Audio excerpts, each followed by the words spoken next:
자, 오늘의 말씀의 제목은 할렐루야, 하나님을 찬양하라. 교회에 오시면 또 성경에도 보면 할렐루야가 참 많이 나오죠. 근데 우리 제주교회들은 할렐루야 설교를 거의 안 해요. 너무너무 경건해서 잘 하는데 보통 교회들 막 할렐루야 막 그죠? 목사님도 그러고 막 교인들도 그러고 웬만하면 할렐루야 무슨 뜻이에요? 하나님을 찬양. 하나님을 찬양하라. 여호와를 찬양. 여호와를 찬양하라. 얼마나 좋은 말씀입니까? 그러니까 우리는 할렐루야를 날마다 외쳐야 되는 겁니다. 아멘. 그죠? 누가 나한테 무슨 좋은 선물을 줬다, 좋은 음식을 줬다. 그럼 뭐라고 그래야 돼요? 우선 땡큐. 할렐루야. 그 사람에게 감사는 두 번째 해도 돼요. 먼저 하나님께 찬양을 하고 그 다음에 뭐요? 감사합니다. 이렇게. 근데 우리는 할렐루야 자꾸 하면 뭐 좀 경건하지 않아 보여서 좀 그런데 문화가 조금 그렇습니다. 자, 시편 150편. 성경의 가장 큰 책 시편은 150장까지 있어요. 근데 150장의 맨 마지막 장이 어떻게 끝납니까? 하나님을 찬양하다. 네, 할렐루야로 시작해서 할렐루야로 끝나죠. 아멘. 우리 다 같이 한번 읽어보겠습니다. 시작. 할렐루야. 그 성소에서 하나님을 찬양하며 그 권능의 창공에서 그분을 찬양하여라. 그 능하신 일로 인하여 그분을 찬양하며 그 지극히 위대하심을 따라 그분을 찬양하여라. 나팔 소리로 그분을 찬양하며 수금과 비파로 그분을 찬양하여라. 서고 춤추며 그분을 찬양하여라. 현악과 비리로 그분을 찬양하여라. 큰 소리 나는 신물주로 그분을 찬양하며 높은 소리 나는 재금으로 그분을 찬양하여라. 호흡이 있는 자마다 여호와를 찬양하여라. 할렐루야.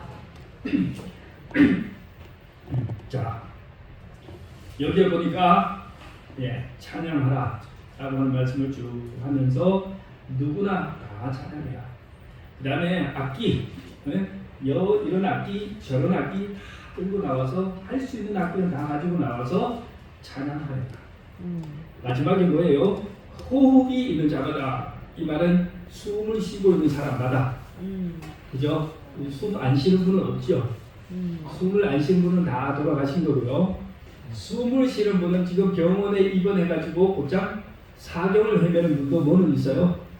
호흡은 있어요. 그러면 뭐하라? 찬양하라. 아멘. 예. 이 생명을 누가 주셨어요? 하나님. 이 생명을 하나님이 주셨습니다. 하나님이 우리에게 생명을 주셨는데요. 여러분, 우리의 심장 속에는 뭐가 있냐면 조그마한 납작한 판이 하나 있어요. 우리의 심장 속에는 뭐가 있다고요? 판. 동전처럼 납작한데 동전보다 훨씬 작아요. 조그마한 판이 하나 있어요. 근데 이 판이 우리 심장 속에서 뜁니다. 박동을 틱틱틱틱 하고 뛰는데 이 판이요 어디에 그게 달려있는 게 아니에요. 심장 속에 피가 가득 찼겠죠. 그 심장 속에 이 판이 그냥 지 혼자 들어있어요. 그 지 혼자 뭐 하고 있어요? 지 혼자 움직입니다. 어디 끈에 묶여가지고 당겨서 이렇게 움직이는 게 아니고 지 혼자 올라가고 내려가고 틱틱 튀는 거예요. 한번 튈 때 뭐예요? 심장이 빡빡빡 하면서 피를 뽑아내는데 이 심장이 멈추면 뭐가 되는 거예요? 그 죽음인 거예요. 이 심장이 뛰면 살아있는 거예요. 참 신기하죠? 그러니까 심장을 뛰게 하시는 분도 주님이시요. 어느 날 못 뛰게 하시는 분도 하나님이세요. 아멘. 하나님께서 우리에게 호흡을 주셨을 때, 이 심장이 아직 뛰고 있을 때는 우리는 창조주 하나님을 기억하고, 아멘. 아직도 여전히 내게 생명을 주셨음을 인해서 그분을 찬양해야 합니다. 질문을 하나 내겠습니다. 지금까지 인류 역사상 가장 인기 있는 가수는 누굴까요? 나훈아. 네? 예? 마이클 잭슨, 그죠? 마이클 잭슨 들어보셨죠? 저는 다이. 예? 다이. 아, 다윗은 통계가 없어요. 다윗은 시를 많이 썼지만, 그 다윗이 부른 엘비스 노래, 프레슬리. 거북으로 노래를 많이 했다고 하는데 통계가 없으니 제외하고요. 엘비스 프레슬리. 이분입니다. 어, 진짜? 이분이 여자처럼 생겼죠? 남자입니다. 백인처럼 생겼죠? 흑인입니다. 와. 수술을 해가지고 다 뒤집었어요.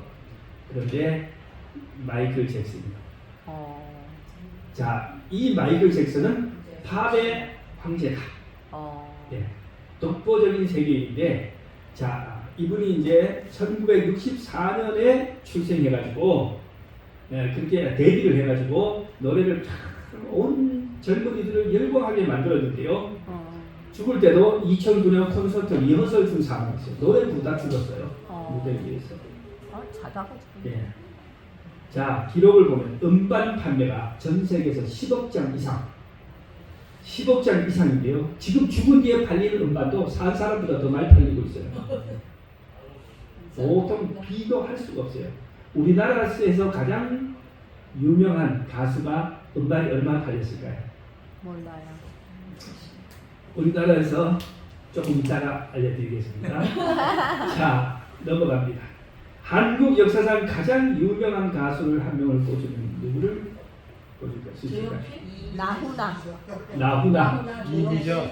이미자, 나훈아. 조용필, 맞아요. 조용필입니다. 정말? 네. 자, 이분이에요. 네. 잘 아는 친구죠? 몰라요. 자, 이분은 가왕이라고 불렀어요. 그죠? 가왕이라고 불렀어요. 한국 대중음악사에서는 독보적인 위치를 차지하고 있습니다. 영원한 오빠, 별명이 뭐예요? 가왕 또는 영원한 오빠. 음반이 몇 천만? 천만 장 이상 팔렸다고. 아까 마이클 잭슨은 7천만. 10억. 그거는 이제 저거고, 그 위에 10억 이상의 저기가 팔렸다고. 자, 이 조용필은 1천만 이상인데 한국에서는 독보적인 최고의 가수예요. 자, 이 조용필 씨가요, 뭐 아주 좀 화려한 저걸 가지고 있는데 그냥 넘어가겠습니다. 우리는 전문가가 아니니까요. 이분이 북한에도 그렇게 인기가 있습니다. 북한에도 조용필 하면 알아죠.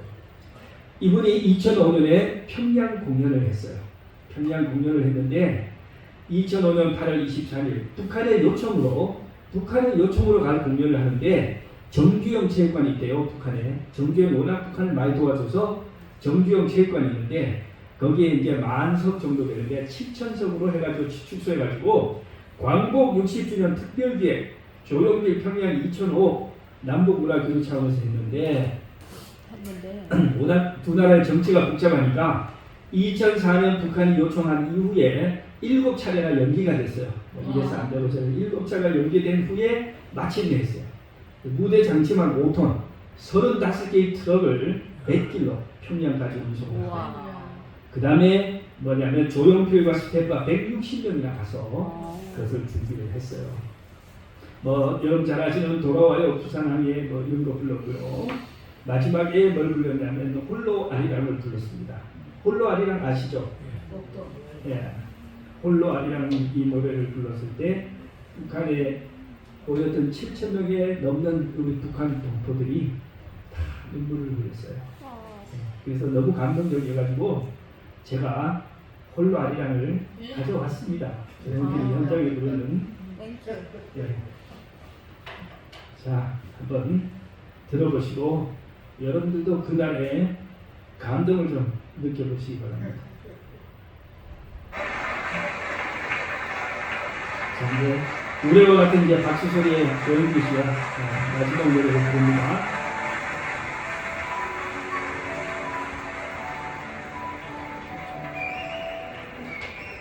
소리가 좀 작죠?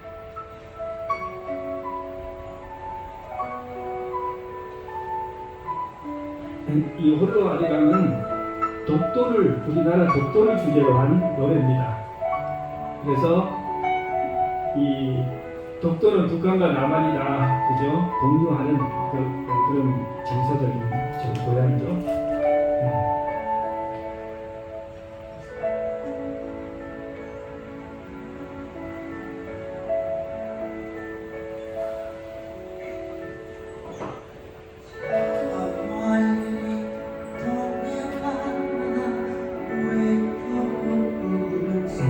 저 멀리 동료가다 외로운 섬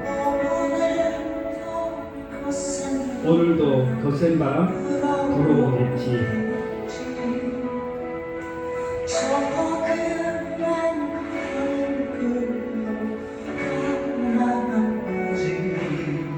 조그만 얼굴로 비바람 맞으니 독도야 간만에 잘 자느냐.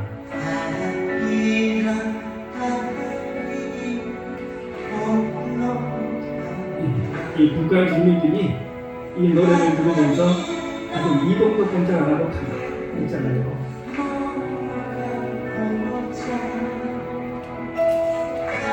이분들 얼굴 보세요.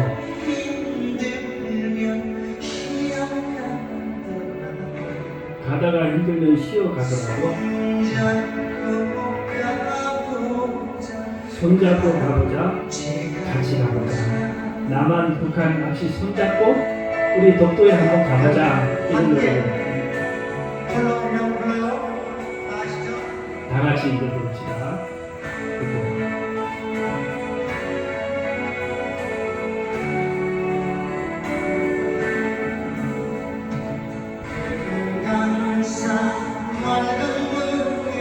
금강산 날개오르는 동해로드 설악산 말들도 동해로 흘러간다고 했죠.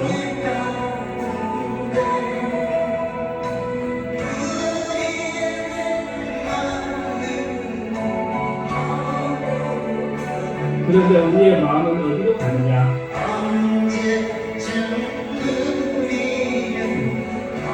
언제쯤 우리는 하나가 되냐? 남과 북이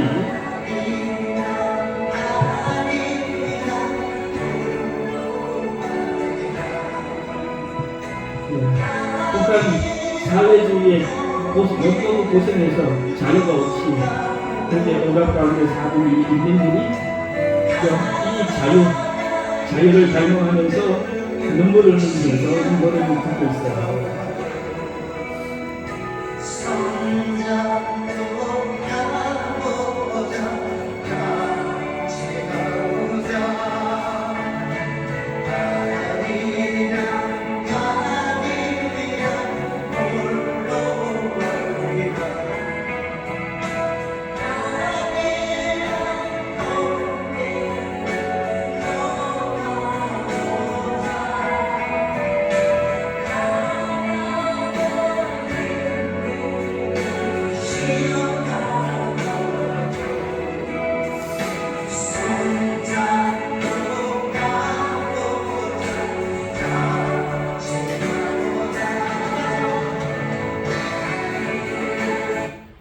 여기까지만 듣겠습니다. 나중에 들어보세요.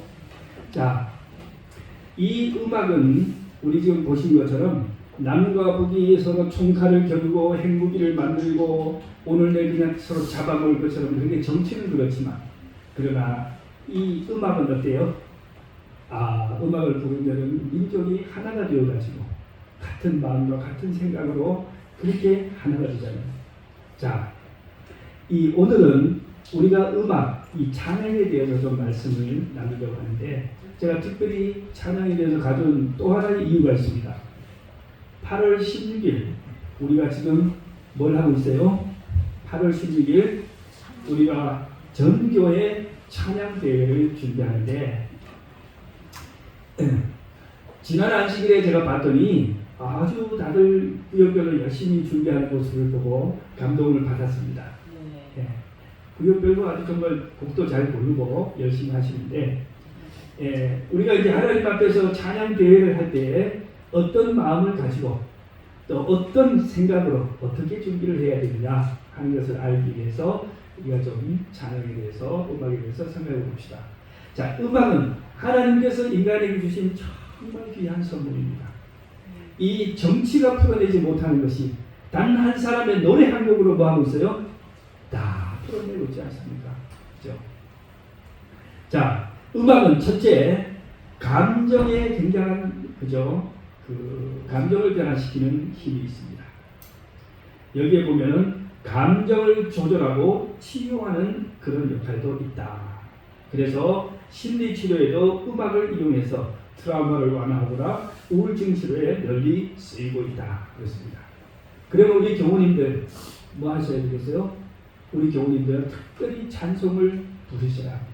아멘. 특별히 살아가기 힘들 때 세상 사람들은 뭐예요? 입에서 욕이 막 나오지요. 입에서 막 욕이 나오고 저주가 나오면서 하겠지만 우리 그리스도인들은 뭐하라? 할렐루야 하면서 감사와 찬양을 부르는 순간 내가 그저 나를 둘러싸는 그 정말 처절한 힘든 상황이요 정말 한순간에 천국으로 바뀌는 것입니다. 이게 뭐예요? 이게 그리스도인의 특권이자 비밀입니다. 교회를 50년 다녀도 소용없어요. 교회를 50년 다녀도 자기가 어려운 일을 당할 때 뭘 바꾸지 못하면 1분 안에 분위기 못 바꾸면 그것은 잘못하는 거예요. 그냥 교회를 다니지 침례를 받은 지 2달밖에 안 됐어도 오늘 내가 당하는 어려움과 힘든 일이 있을 때 1분 안에 뭘 바꿀 수 있으면 분위기를 바꿀 수 있으면 그러면 뭐가 되는 거예요? 그 사람은 하나님을 잘 믿는 거예요. 네, 찬양은 우리 그리스도인의 특권이자 의무이자 특권입니다. 자, 그 다음에 이 찬양은 또 뭐냐면 우리의 두뇌와 기억에도 굉장한 자극을 준다고 합니다. 음악이 좌우 뇌를 모두 자극해서 언어, 운동, 감정, 창의력, 다양한 뇌 기능을 활성화시킨대요.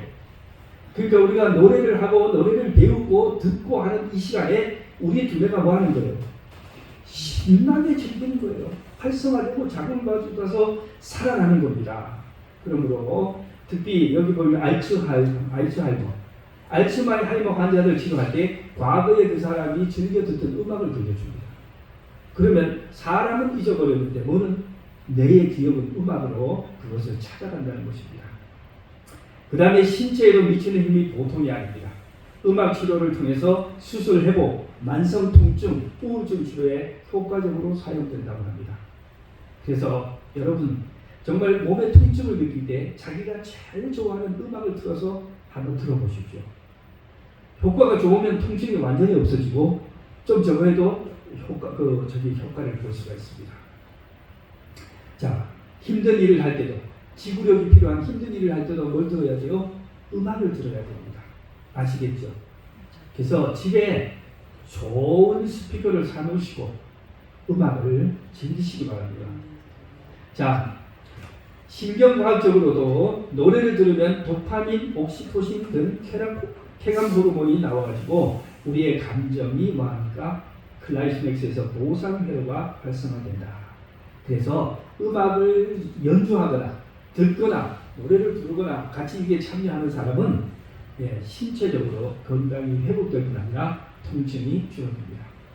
사회적으로도 굉장히 중요합니다. 우리가 함께 같은 노래를 부를 때 우리의 마음이 어떻게 돼요?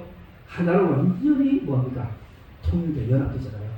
저는요 지금 요즘 정치하는 거 보면 여당 야당 해가지고 막 싸우는 거 보면 진짜 우리나라가 진짜 뭐 어떻게 될 것 같아요. 네. 정말 우리나라가 그냥 그저 분열돼가지고 너무너무 싸우는데 근데 제가요 2002년도에 어디 있었냐면 2002년도에 필리핀에 있었는데 그때 우리나라에서 월드컵을 했어요. 월드컵을 하는데 전부 다 그냥 빨간 티를 다 입고 길거리 나와가지고 뭐 했어요? 음원 노래 부르고 대한민국을 노래로 됐잖아요. 그죠? 대한민국 하는데요. 거기 무슨 여당이 있고 야당이 있고 무슨 어디 있어요? 전부 다 한마음 한뜻이라죠. 그러니까 우리가 월드컵 한번 8강에 다시 4강에 다시 들어가야 될 것 같아요. 그래야 여당 야당 없어집니다. 그냥 얼싸안고 부둥켜 안고 그냥 한마음 한뜻이. 자, 교회도 똑같습니다. 우리가 찬양을 할 때 우리가 마음이 하나로 연합됩니다. 그래서 여러분 설교 듣고 마치는 찬양할 때는 정말 힘차게 찬양을 부르셔야 합니다. 아시겠죠? 자, 그뿐 아니라 영적인 힘이 있어요. 이 찬송은 우리를 하나님과 뭐 해줘요? 연결시켜줍니다. 이 세상은 어둡고 힘들고 괴롭지만 우리가 찬양을 하는 순간 하늘까지의 문이 탁 열리고 하늘까지 통 연결이 됩니다. 하늘의 평화가 그죠? 이 땅에 그대로 내려오는 겁니다. 그러니까 우리의 몸은 이 땅에 있지만 우리의 마음은 하늘에 가 있어요. 그래가지고 이 세상이 아무리 어렵고 비참해도 우리는 거기에 영향을 받지 않고 하늘에 우리가 도달할 수 있습니다. 성경에 보면 하나님이 내 영광을 위하여 창조한 자라고 불렀어요. 하나님이 인간을 창조해서 하나님의 영광을 위해서, 그리고 하나님이 우리를 창조해서 나를 찬미하게 하기 위해서 창조했다. 그러니까 여러분, 우리가 할 일은 밥 먹고 뭐 하는 거예요? 찬양하는 일입니다. 아시겠어요? 네. 자, 그런데 이 찬양은요, 음악은 사람만 좋아하는 것이 아니고 동물도 좋아한대요. 동물이 음악에 맞춰 춤을 추거나 동물이 음악을 좋아하는 것은 많은 실험을 통해서 발견이 되고요. 말 못하는 식물도 뭐 한다는 거예요? 식물도 음악에 반응을 한다는 거예요. 식물이 어떻게 하냐? 미국 콜로라도 여성대학에서 실험을 했더니 클래식 음악을 틀어주니까 식물이 더 그쪽으로 자라면서 더 광택이 나고 더 성장을 잘했어요. 근데 한쪽에서 락 음악을 막 틀어줬어요. 막 그저 부서지는 락 음악을 틀어줬더니 식물이 오히려 성장이 저해되고 역효과가 났다. 자, 어쨌든 찬양은, 음악은 사람과 동물과 식물에까지 영향을 미칩니다. 자, 오늘 우리가 찬양이란 무엇인가? 성경에 보면 호흡이 있는 자마다 여호와를 찬양할지어다 그렇습니다. 찬양은 우리가 하나님께 드리는 고백입니다. 자, 찬양과 설교는 좀 달라요. 어떤 면에서 다릅니까? 설교는 우리가 듣는 거고 찬양은 우리가 노래하는 거. 그렇죠. 설교는 하나님이 우리에게 말씀하시는 겁니다. 설교는 하나님께서 우리가 말씀하시니까 그 절대적 뭐가 있어요? 절대적으로 우리가 권위가 있어요. 절대적 권위를 우리가 인정하고 순종해야 돼요. 그러나 찬양은 하나님이 우리에게 주는 말씀이 아니고 우리가 하나님께 드리는 말씀이에요. 아멘. 찬양은 우리가 하나님께 드리는 말씀이니까 잘 할 수도 있고 좀 잘 못할 수도 있고, 그 다음에 거기에는 그런 권위가 있지는 않습니다. 우리가 하나님께 드리는 말씀이니까 엄청난 영적 권위가 있어서 막 손끝도 갖다 못하고 이러지 않아요. 얼마든지 우리가 마음대로 창작할 수도 있고 바꿀 수도 있고 다양한 방식으로 부를 수 있습니다. 그죠? 자, 여기 이제 성경책과 찬미가가 있는데요. 다 이렇게 시커멓게 이렇게 해가지고 금박으로 해놓으니까 굉장히 신성해 보이죠. 예. 요거는 성경책은 하나님의 영감으로 기록된 하나님의 말씀이에요. 우리가 손도 못 댑니다. 여기 찬미가는 누가 만든 거예요? 우리가. 사람이 만든 거예요. 하나님의 찬양, 하나님께 드리기 위해 만든 거예요. 그러니까 이 성경과 찬미가 집에 있으면 어떻게 놔야 될까요? 성경을 위해? 이렇게 놔야 될까요? 아니면 이렇게 놔야 될까요?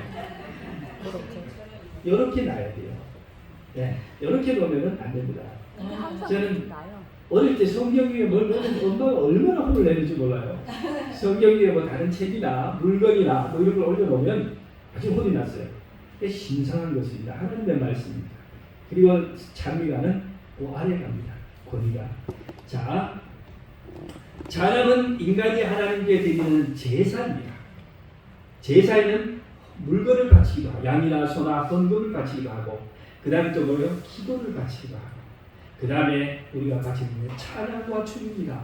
하나님 앞에 우리가 무대를 만들고 하나님 앞에 있는 하나님께 드리는 그 감사, 하나님께 드리는 영광을 내 온 몸과 마음을 다해서 바치는 겁니다. 네, 다양한 방식으로 찬양할 수 있어요. 하나님께 바치는 우리의 재롱잔치라고 했어요. 자, 사무엘하 6장 13절에는 이런 이야기가 나옵니다.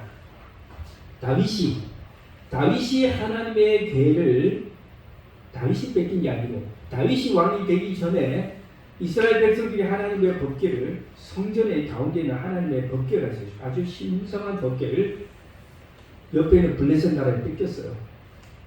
근데 이제 그 블레셋 나라에 같은 그 법궤가 하나님의 도움으로 이스라엘로 돌아왔는데,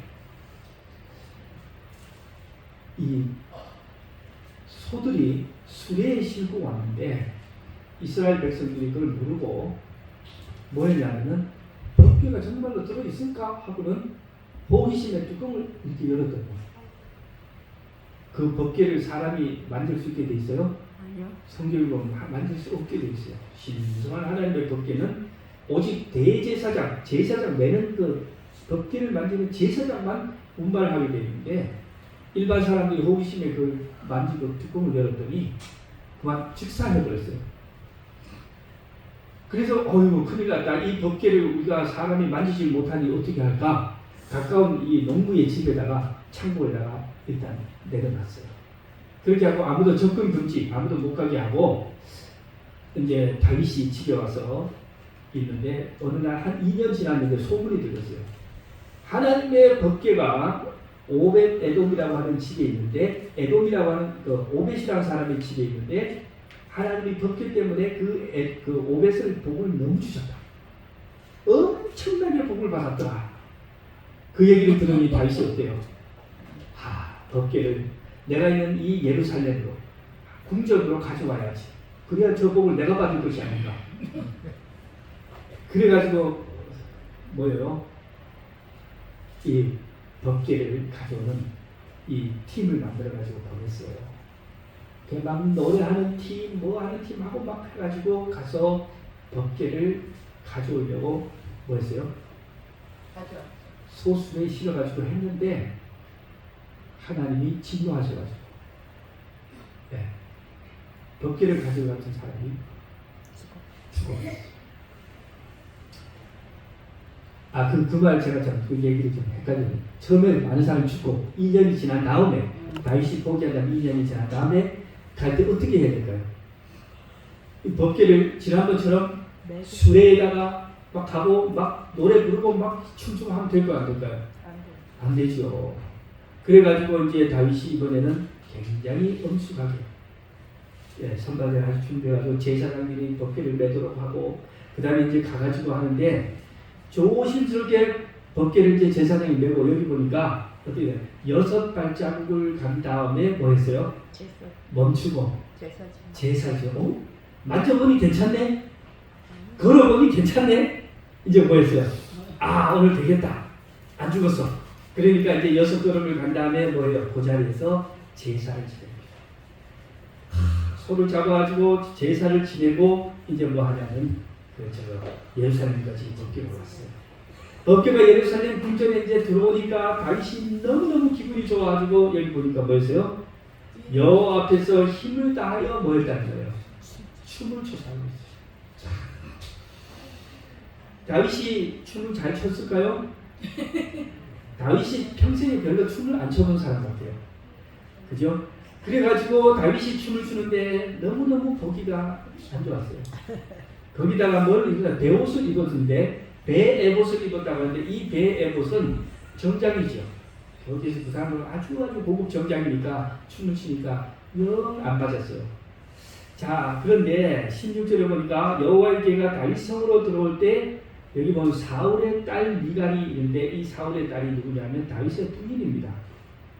다윗의 첫 번째 부인인데 창으로 내다보다가 다윗 왕이 남편이 여호와 앞에서 뛰놀며 춤추는 것을 보고 심중에 저를 업신여깁니다.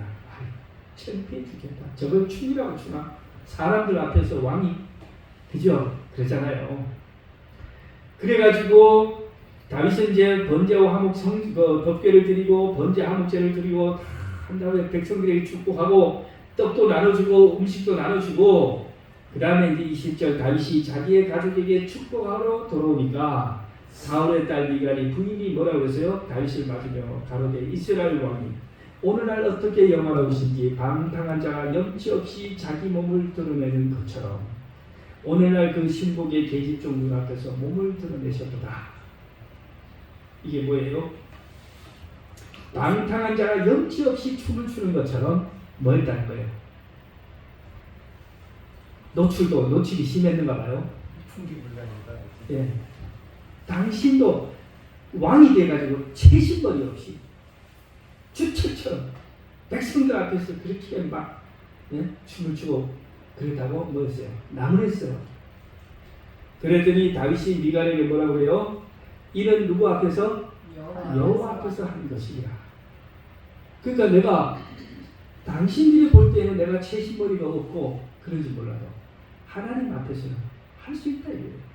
왜? 나는 당신들 앞에서는 왕이고 당신 앞에서는 남편이지만 하나님 앞에서 나는 거다 어린 아이다. 아멘. 그러니까 나는 내가 할 수 있는 최선을 춤을 췄다 이거예요. 하나님은 여러분들은 뭐라고 보지만 여러분은 최신머리 없다고 봤을지 몰라도 하나님은 기쁘게 보셨을 것이다. 아멘. 하나님께서 이 다윗의 춤을 기쁘게 받으시고 사울의 딸 미갈의 태도를 하나님이 불쾌히 여기셨어요. 그래가지고 사울의 딸 미갈이 죽는 날까지 자식이 없었다. 자, 오늘 이제 중요한 것은 뭐냐면 우리가 하나님 앞에서 찬양을 할 때 어떻게 해야 됩니다. 여러분, 첫 번째, 찬양을 우리는 최선껏 불러야 되지만 잘할 필요는 없습니다. 다른 사람하고 비교해가지고 잘해야 된다는 표준은 없어요. 뭐 하면 돼요? 성의껏 부르면 되는 겁니다. 하나님께서는 오히려 뭘 싫어하시냐? 잘 부르면서도 열심히 안 부르는 걸 하나님은 싫어하죠. 못 부르지만 열심히 부르는 것을 하나님은 기뻐하신다. 아멘. 그죠? 하나님과 대한 찬양과 감사를 우리가 최선을 다해서 표현해야 됩니다. 여호와를 찬양하는 일이 선하시며 하나님을 찬송함이 아름답고 마땅하도다. 이렇게 있어요. 성경을 보니까 바울과 실라가 감옥에 갇혔을 때 뭘 했다고 했어요? 찬양했어요. 찬양했다고 했어요. 여러분이 복음을 전하가 감옥에 갇혔으면 어떻게 할 것 같아요? 울어요. 울지요. 그 다음에 욕하지. 아유, 아무개 때문에 그렇게 잡혔다고 막 원망하지요. 그리고 막 전화하지요. 지금 뭐 어떻게 하고 좀 어떻게 꺼내달라고. 무슨 변호사 찾아가고 뭐 어떻게 하라고. 바울과 시다는 그런 거 하나도 안 했어요. 뭐 했어요? 찬양했어요. 찬양, 하나님의 은혜와 사랑을 감사하고 찬양을 했더니 어떻게 됐어요? 옥문이 저절로 덜컹하고 열려버렸어요. 감옥문. 여러분, 몸이 아프고 힘들 때 아야 그러지 마시고 뭐 하세요? 찬양을 들으시고 찬양을 하시기 바랍니다. 찬양이 기도보다 먼저 올라갈 때 됐어요. 하나님은 그 찬양을 귀하게 받으십니다. 찬양의 축복은 너무나 많아요. 우리의 슬픔을 바꿔주는 능력이 있습니다. 또 찬양은 뭐냐? 악한 영을 물리치는 영적 무기가 돼요. 여러분, 사울 왕이 미쳐가지고 막 왕이 정신이 미쳐가지고 난리가 나니까 사람들이 누구를 불렀어요? 다윗을 불렀어요. 다윗이 왜 부름을 받았을까요? 다윗이 뭐 기도 안수기도 잘해서 불렀을까요? 노래를 잘하고. 아니요, 찬양을 잘해서 불렀어요. 다윗을 부르면 다윗이 거북거릴 땡깡땡깡 하면서 노래를 하나님 찬양하는 노래를 하는데 이 노래를 듣는 사람마다 미친 사람마다 다 뭐 하는 거예요? 다 정신이 온전해지는 거예요. 왜 그럴까요? 사람을 미치게 하는 사단이 그 찬양 소리에 도망을 가기 때문에 사단은요 찬양 소리를 들으면 다 도망을 가요. 있을 수가 없어요. 그래서 사단이 도망을 가니까 귀신 들린 사울이 온전해진 것입니다. 자, 그런데 여러분, 찬양을 어떻게 불러야 될까요?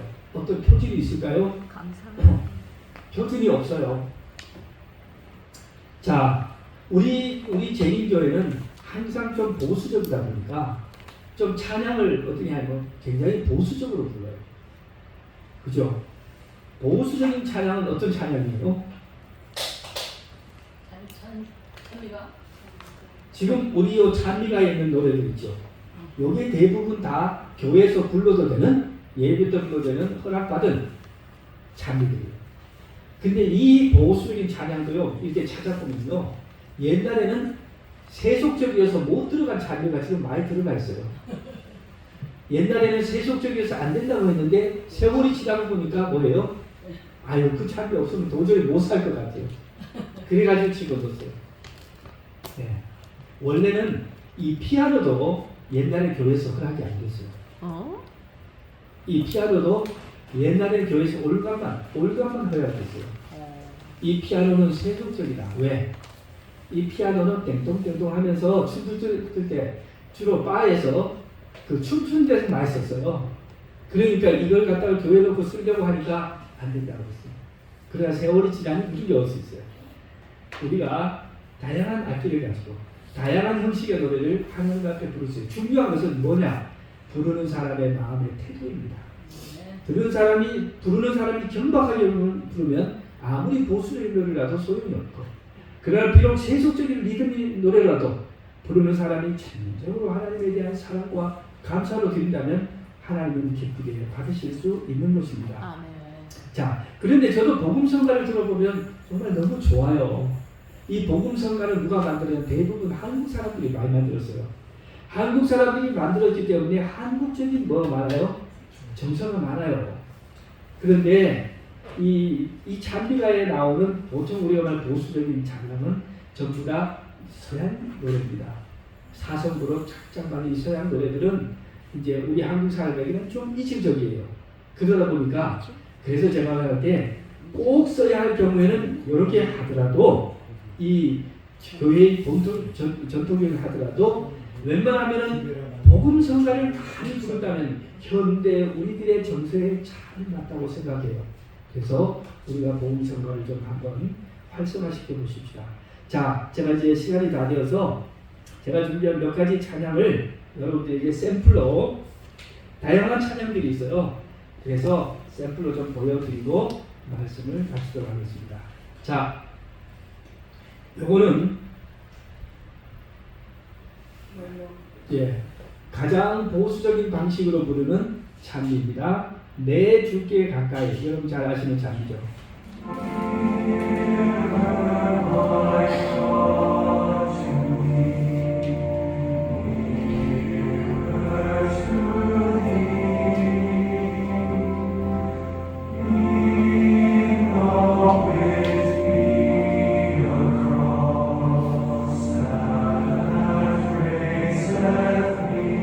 이 찬양을 부르는 사람들의 얼굴을 보면 천사들의 얼굴 같아요. 그죠?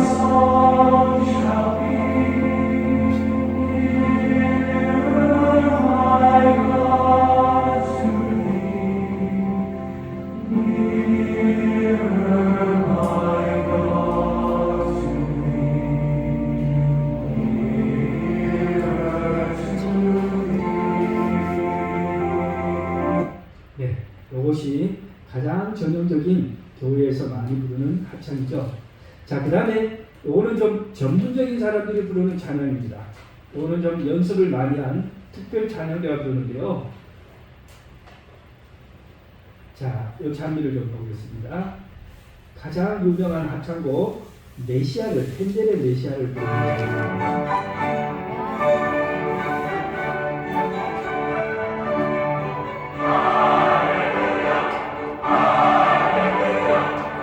전교인들이 다 함께 부르서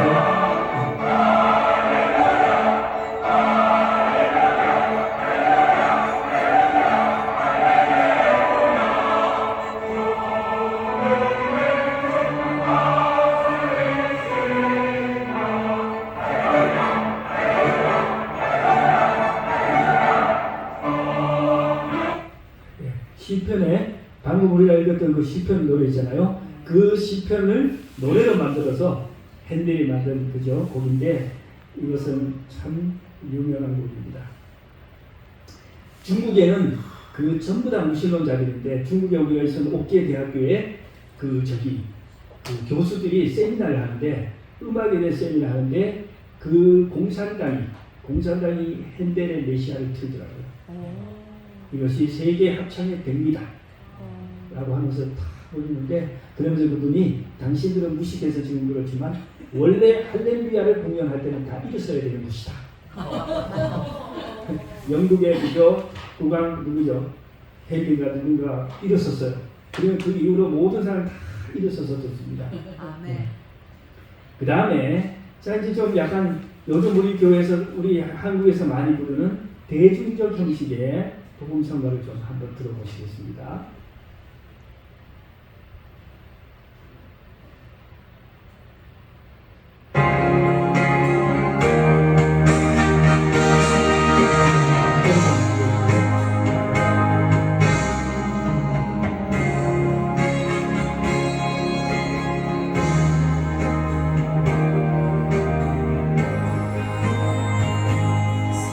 세상에서 방황하는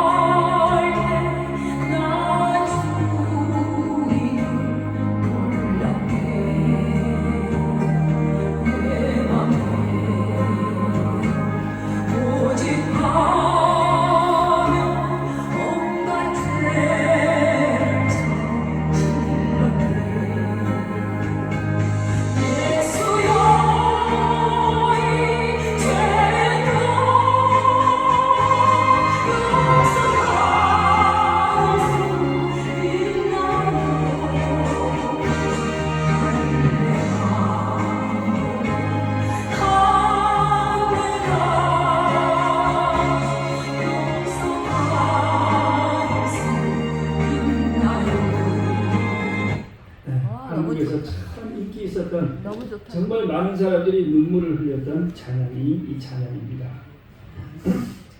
자, 오늘 시간이 없어서 다 드리지는 못하겠습니다.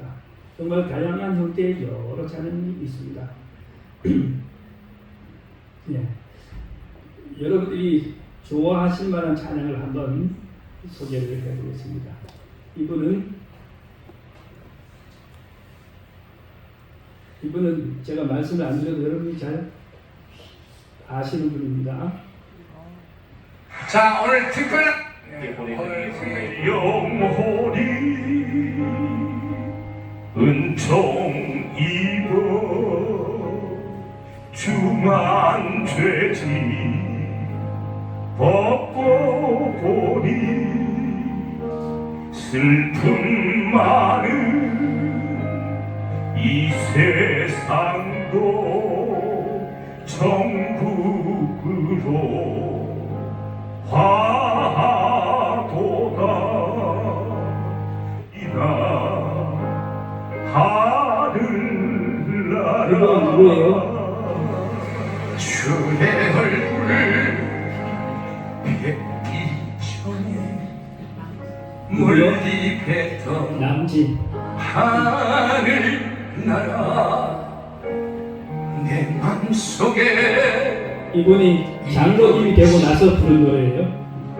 날로 가도다 할렐루야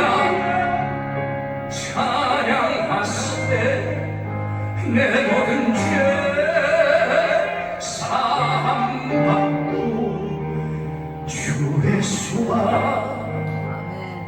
아멘. 동행하니 그 어디나 하늘나라. 여러분 예. 찬양이 우리에게 주는 축복은 말할 수 없이 많습니다. 그죠? 우리가 이제 우리 현대교회 성도님들 다음 8월 16일에 찬양대회를 할 텐데 이분들보다 더 잘할 수는 없을지 몰라도 이분들보다 더 열정적으로 더 간절하게 찬양할 수는 있겠죠? 네. 있을 겁니다. 우리가 다 합독하시고 사실은 마치는 장면을 제가 다른 장면을 했는데 이 노래를 들으면서 이 노래가 너무 부르고 싶어서 우리 내 영혼이 은총이고 그죠? 예, 이 찬양을 다 함께 부르게 됩니다.